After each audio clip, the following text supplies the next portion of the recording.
Student welcome back to my YouTube channel Arihant lecturer guys. आज के इस वीडियो में हम बात करेंगे कि बोर्ड एग्जाम में कॉपी चेकिंग का जो बड़ा बदलाव आपको देखने को मिलेगा। इस बार की कॉपी चेकिंग में एक बहुत बड़ी बदलाव कर दिया गया है, जिससे इसमें काफ़ी छात्रों का फ़ायदा तो वहीं काफ़ी छात्रों का नुकसान भी होने वाला है। ऐसे में बोर्ड की तरफ से एक बहुत बड़ा अपडेट सामने निकल कर आ रहा है कि इस बार की कॉपी चेकिंग में अगर एक छोटी से छोटी गलती भी आपके लिए भारी पड़ सकती है, क्योंकि इस बार एग्ज़ाम की कॉपी चेक करने का पैटर्न बिल्कुल चेंज हो चुका है। और इस पैटर्न को जानना आपको बहुत ज़रूरी है अगर आप भी बोर्ड एग्ज़ाम देने वाले हो, चाहे आप 10th क्लास के हो, चाहे आप 12th क्लास के हो। ऐसे में आपको बताते चले कि इस बार की बोर्ड कॉपी चेकिंग के दौरान जो भी एग्जामिनर कॉपी चेक करेंगे, उनकी पूरी तरह से वेरीफाई किया जाएगा। एंड उसके साथ ही साथ उनके पास अगर वो फर्स्ट टाइम बोर्ड एग्ज़ाम की कॉपी चेक कर रहे हैं तो उनको पर्सनल 5 साल या 6 साल का एक्सपीरियंस होना चाहिए किसी स्कूल या में पढ़ाने का, तभी वो कॉपी चेक कर सकते हैं। और कॉपी चेक करने के दौरान हर एक एग्जामिनर को इस बार एक प्रारूप दिया जाएगा। प्रारूप से होगा क्या कि इसमें जो छात्र अगर क्वेश्चन से रिलेटेड एक लाइन भी लिखा है, तो अगर वो 6 नंबर का है तो उसे 1 नंबर मिलेगा, ठीक है। अगर वो 1 नंबर का है तो उसे कुछ न कुछ नंबर दिया जाएगा। अगर 3 नंबर का है तो उसे आधा नंबर ज़रूर मिलेगा।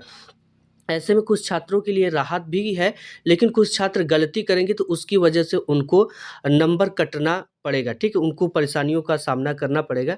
ऐसे में जब उनको प्रारूप मिलेगा तो वो चीज़ें देखेंगे कि अगर आपने उससे रिलेटेड क्वेश्चन से रिलेटेड अपने शब्दों में या बनाकर या कुछ भी लिखा है, उसके नंबर आपको दिए जाएँगे, ठीक है? आपको एक भी नंबर नहीं कट होंगे।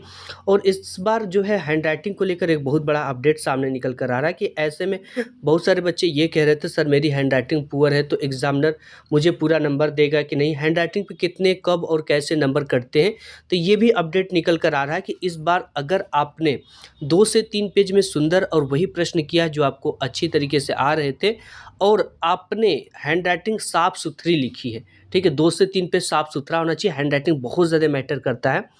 तो इसके बाद आपको जो पहले अगर दूसरे पेज पर अच्छा नंबर दे दिया एग्जामिनर, पूरा नंबर दे दिया, तो उसी हिसाब से आपको पूरे कॉपी में एक एवरेज नंबर देता चला जाएगा। वो समझ जाएगा कि ये छात्र पढ़ने में अच्छा है, क्योंकि देखो शुरू में ही आपके जो कॉपी है ये बता देते हैं कि वो बच्चा पढ़ने में कैसा है, ठीक है। तो अगर वो फर्स्ट पेज में आपको नंबर अच्छा दे दिया तो पूरे कॉपी में आपको एवरेज नंबर देगा, क्योंकि जो अच्छी हैंडराइटिंग है उसके माइंडसेट पर एक पॉजिटिव क्रिएट करती है। तो ऐसे में आपको 2 से 3 पेज अच्छी व सुंदर हैंडराइटिंग में लिखना है। और इसके साथ ही साथ आपको कॉपी में बड़े बदलाव की तरफ आपको एक और इशारा कर रहा है इस बार, कि इस बार जो बच्चे कमज़ोर हैं, ठीक है, जीवन परिचय जैसे बहुत सारे बच्चे लिखते हैं, उनका कुछ किसी का जन्म गलत हो जाता है, किसी का मृत्यु गलत हो जाता है। तो ऐसे में वहाँ पे अगर जन्म गलत हुआ है तो आपके 1 नंबर सिर्फ कटेंगे, अगर मृत्यु गलत हुआ तो उसके भी 1 नंबर कटेंगे। या 5 नंबर का जैसे जीवन परिचय आता है तो आपको अगर एक चीज़ गलत लिखा है तो 4 नंबर आपको मिलेंगे ही मिलेंगे, ठीक है। और इस बार की कॉपी चेकिंग में बोनस अंक की तैयारी भी कर दी गई है। अगर देखो, जैसे मैं आपको बता दूँ, अगर 70 नंबर की कोई कॉपी क्वेश्चन पेपर होता है तो उसमें 23 जो नंबर होता है वो पास मार्किंग का नंबर होता है। वहीं जो क्वेश्चन पेपर 100 मार्क्स का होता है उसमें पासिंग मार्क्स 33 नंबर रखा गया है। तो इस बार जो एग्जामिनर कॉपी चेकिंग का कार्य करेंगे उनको प्रारूप तो मिलेगा ही मिलेगा, जिसकी सहायता से वो आपको नंबर देंगे, ठीक है। और हैंडराइटिंग अगर आपकी पढ़ने योग्य है, साफ सुथरी लिखी गई है, तो उस पर नंबर कटने का चांस नहीं है और लगभग सभी एग्जामिनर नहीं काटते हैं। और आपको एक चीज़ ध्यान देना है कि अगर आपकी हैंडराइटिंग थोड़ी सी पुअर है तो इस बार ये ट्रिक लगाना कि आप शब्दों से शब्दों के बीच की दूरी, पेन की मोटाई इतना रखना, प्रश्नोत्तर संख्या डालकर लिखना, सभी प्रश्नों को सीरियल से करने की पूरी कोशिश करना, क्योंकि सीरियल से आप क्वेश्चन पेपर को करोगे तो एग्जामिनर को फ्रंट वाली पेज पे बार बार चढ़ाना होता है कि क्वेश्चन नंबर 5 में बच्चा ने 3 नंबर पाया, 4 नंबर पाया, 5 नंबर पाया। और इसके साथ ही साथ फर्स्ट 2 से 3 पेज में आपको कट क्रॉस बिल्कुल भी नहीं करना है। इससे एग्जामिनर को थोड़ा-सा नेगेटिव फ़ील होता है, ठीक है? और एक चीज़ आपको बताते चले कि आपको ब्लैक ब्लू पेन का यूज़ करना है, बॉल पॉइंट पेन का यूज़ करना है। आपको किसी भी तरह का बोर्ड एग्ज़ाम में जेल पेन का यूज़ कदापि नहीं करना है। और एक चीज़ सबसे जो बड़ी बदलाव इस बार कोई कॉपी में देखने को मिलेगी, वो जो आपको बोनस अंक को लेकर है। बोनस अंक देखो आपको नहीं मिलने वाले हैं, ठीक है। क्वेश्चन पेपर अगर 70 मार्क्स का है तो कोई भी बंदा 71 मार्क्स आपको देगा नहीं, इसलिए आप जितना हो सके अच्छा तरीके से लिखो। बहुत सारे बच्चे जो है बोर्ड एग्जाम में पैसे लगाते हैं, देखो पैसा से क्या रोल है, मैं कहूँगा कि अगर आप सादा कॉपी जमा करके आ जाओगे, अगर आप उसमें 20,000 30,000 भी लगा दोगे तो कोई भी एग्ज़ामिनर आपको लिख कर पास नहीं करेगा। तो ऐसे में आप ये कभी गलती मत करना पैसे लगाने की। हाँ, आप क्वेश्चन नहीं आता बोर्ड एग्ज़ाम में, कोई भी क्वेश्चन आपको छोड़ना नहीं है। जो क्वेश्चन नहीं आता उससे मिलता-जुलता रिलेटेड कुछ न कुछ बनाकर लिखोगे तो उसके नंबर मिलेंगे। अगर आप कुछ भी नहीं लिखोगे तो आपको कोई चांस ही नहीं है पास करने का। तो इसलिए अगर आपको पास होना है तो हर एक क्वेश्चन को अटेम्प्ट करना है। क्वेश्चन पेपर में क्वेश्चन नहीं आता, बनाकर अपने से लिखना है।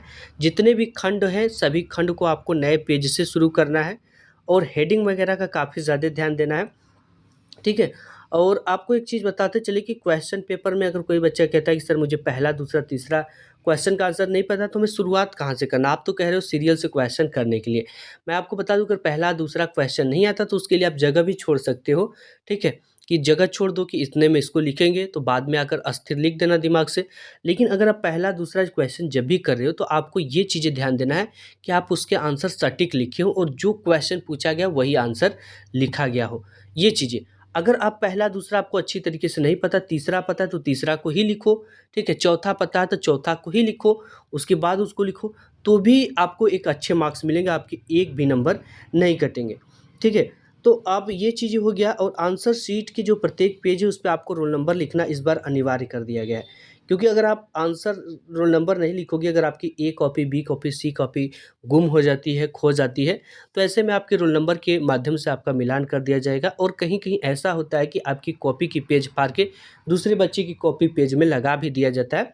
हर जगह ऐसा नहीं होता लेकिन कहीं-कहीं पे हो जाता है, लेकिन आपको अपना रोल नंबर लास्ट में ज़रूर कॉपी के प्रत्येक पेज पर लिखना है, इससे आपका सेफ्टी भी रहेगा, ठीक है? तो ये कुछ चीज़ें हैं जो अपडेट आई हैं बोर्ड एग्ज़ाम को लेकर और कॉपी चेकिंग के बदलाव को लेकर कि इस बार कमज़ोर से कमज़ोर छात्रों को पास करने का टारगेट किया गया है, ठीक है? और कम से कम छात्र इस बार फेल होंगे। ऐसे में आपको हमने बताया कि जो भी मिलता-जुलता अगर आपने कीवर्ड भी लिख दिया है, अगर जिस दिन एग्ज़ाम था क्वेश्चन बैंक भी पढ़कर चले गए, उससे रिलेटेड कुछ न कुछ लिखे, तो आप पास हो सकते हो, ठीक है? ये कुछ अपडेट रही, वीडियो पसंद आया तो लाइक करना। मिलूँगा एक नेक्स्ट वीडियो में, तब तक के लिए धन्यवाद।